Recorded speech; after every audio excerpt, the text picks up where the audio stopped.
আমি তাকে ডিভোর্স দিই। প্রথমবার আমি যখন তাকে ডিভোর্স দিই এটা ছিল 2019 সালের আগস্ট মাস, এবং এটা জানার পরে সে দেশে এসে যখন দেখে ডিভোর্স কার্যকর হয়ে গেছে, সে আমাদের নামে প্রথমবার প্রতারণার মামলা করে, মিথ্যা মামলা। এবং ওই মামলায় যখন আমরা হয়রানি হই, আমাদেরকে নানানভাবে পুলিশি হয়রানি করা হয়, তখন সে আমার ভাইদেরকে প্রস্তাব দেয় যে আমি তার ডিভোর্স যদি উইথড্র করি তাহলে সে মামলা তুলে নেবে। সেই মামলার কথা মিডিয়া বা আপনারা কেউই জানেন না, প্রথম মামলার কথা।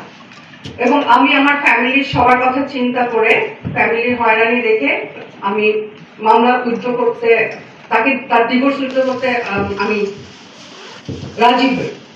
দেন আমি ডিভোর্স উইথড্র করি, তারপর সে মামলা উইথড্র করে। তারপর সে আমার ফ্যামিলির গার্ডিয়ানরা যারা ছিল তার সাথে বসে, এবং বসার পরে সে তাকে বলে যে দেখো, সে একজন অভিনেত্রী, এটা জেনেই তুমি তাকে বিয়ে করছো, তো তাকে যদি তুমি কাজ করতে বাধা দাও বা তাকে যদি আরো নমিনেট করো, তো তোমাদের সংসারটা ভালো থাকবে, সেক্ষেত্রে তোমাকে অনেক কিছু কনসিডার করতে হবে, ওকেও কনসিডার করতে হবে। সে সবার সামনে বলে যে হ্যাঁ, কনসিডার করবো। করার পরে হয়তো 2-1 মাস ভালো ছিল, দেন আবার শুরু হয় আমার উপরে টর্চার। এবং সে শর্ত দেয় আমি তার কাছে তার কনসার্ন না হয়ে আমি কোনো ডিরেক্টরকে ডেট দিতে পারবো না। সে আগে খোঁজ নিবে সেই ডিরেক্টর এবং ওই টিম সবাই ফেরেশতা কিনা, কারো চারিত্রিক কোনো সমস্যা আছে কিনা, এসব খোঁজ খবর নেওয়ার পর সে যদি পারমিশন দেয়, দেন আমি কাজ করতে পারবো। তো আমি দ্বিতীয়বার যখন এটা জানার পরেও আমি অনেকদিন কাজ দিই, আসলে এভাবে কাজ করা যায় না, আপনারা জানেন। তো একটা সময় আমার খুব ভালো একটা ফিল্মের অফার আসে, আমি তার কাছে জিজ্ঞেস করেই আমি কাজের ডেট দিই। ডেট দেওয়ার পর আমি যখন শুটিং করতে যাই, সেদিন থেকে শুরু হয় আমাকে আবার হুমকি দেওয়া, টর্চার করা। ইভেন আমার ডিরেক্টরকেও হুমকি দেয়। তো আমি তো ডেট, আমাকে বলছে যে এই সেটে থাকা যাবে না, বের হয়ে যাও, কাজ করা যাবে না। তো আমি যখন বের হই না, একজন প্রফেশনাল আর্টিস্ট হিসেবে আমার তো আসলে এটা প্রফেশনালিজমের মধ্যে পড়ে না।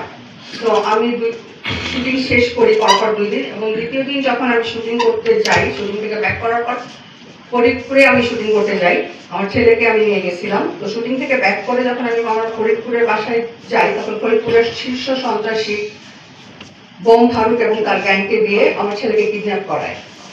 কিডন্যাপ করানোর পরে আমাকে ডেকে নিয়ে আমাকে মৌখিক মুচলেকা নেয় যে আমি কোনোদিন কাজ করতে পারবো না, পৃথিবীর কারোর সাথে, কোনো সাংবাদিক, কোনো মিডিয়া পার্সন কারোর সাথে কখনো যোগাযোগ করতে পারবো না যদি এই মুচলেকা দিয়ে আমাকে আমার ছেলেকে ছাড়াই আনতে হয়, এবং জুয়েলের সাথে জুয়েল যা বলবে আমাকে তাই শুনতে হবে, যেখানে যেতে বলবে আমাকে তাই শুনতে হবে।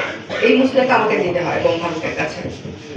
প্ল্যান হচ্ছে যে আমি বাধ্য হয়ে ছেলেকে তখন ছুটিয়ে আনার জন্য আমি মৌখিক মুচলেকাটা দিয়ে আমি যখন নিয়ে আসি আমার ছেলেকে, তারপরে আমি ওখান থেকে সিদ্ধান্ত নিই যে না, আমি যদি মরেও যাই, তারপরে এরকম একটা মানুষের সাথে কোনোভাবেই থাকা সম্ভব না।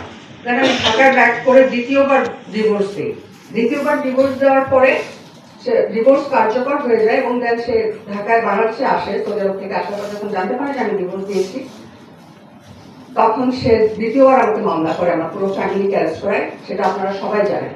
দ্বিতীয়বার যখন মামলা করে তখন মিডিয়া ট্রায়াল দিয়ে মিথ্যাচার করে আমাকে স্ক্যান্ডাল দিয়ে, যাতে আমি কোনোদিন কাউকে মুখ দেখাতে না পারি। কাজ তো অনেক দূরের কথা, আমি সমাজে কারোর কাছে কাউকে মুখ দেখাতে না পারি, সেটা আপনারা সবাই জানেন। আমি অ্যারেস্ট হয়েছিলাম, এবং অ্যারেস্ট হওয়ার পরে